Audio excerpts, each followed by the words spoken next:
I do think that we are culturally a Christian country. I call myself a cultural Christian. I'm not a believer, but there's a distinction between being a believing Christian and being a cultural Christian. And so, I love hymns and Christmas carols, and um, I sort of feel at home in the Christian ethos. I feel that we are a Christian country in that sense. It's true that statistically, the number of people who actually believe in Christianity is going down, and I'm happy with that. But I would not be happy if, for example, we lost all our cathedrals and our beautiful parish churches. So I count myself a cultural Christian. I think it would matter if we, certainly if we substituted any alternative religion, that would be truly dreadful. Well, that's fascinating. Later on in the same video, he actually says that Christianity is a fundamentally decent religion. Maybe we're seeing a shift here by Richard Dawkins in his views on Christianity.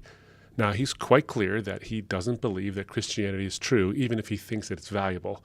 Perhaps he's softening a bit on his prior and quite ardently expressed views that Christianity was not only untrue, but also quite evil. So here's a couple of thoughts. He's happy that fewer people actually believe the Christian message. But over time, the fewer people that believe it, the less likely the Christian ethos he enjoys living in will persist. That doesn't prove anything to be true by itself, of course.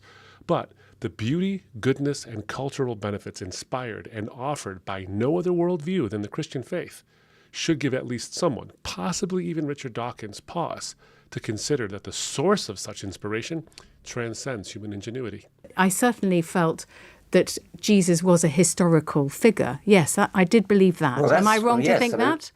No. I mean, that's quite different. But do you believe that his mother was a virgin? Well, I mean, maybe that was a mistranslation of... Well, that's biologically impossible, isn't it? Of course it is, yes. The fact that the virgin birth is biologically impossible in and of itself doesn't disprove Christianity. To suggest that its biological impossibility disproves the existence of a God who would intervene in the laws of nature is question-begging. It's circular reasoning. It's Richard Dawkins who is in the precarious position of believing in something that looks like a miracle, but without a miracle worker to ground that belief. As a naturalist, he would naturally believe that the universe began to exist at a finite point in the past, according to the standard model of Big Bang cosmology, and that it came into being from nothing. So he believes in a bigger miracle than the virgin birth, but doesn't have a God to justify that miracle. The existence of the very universe that Dawkins delights in exploring as a scientist is at least some evidence of a God who is the source of that very universe.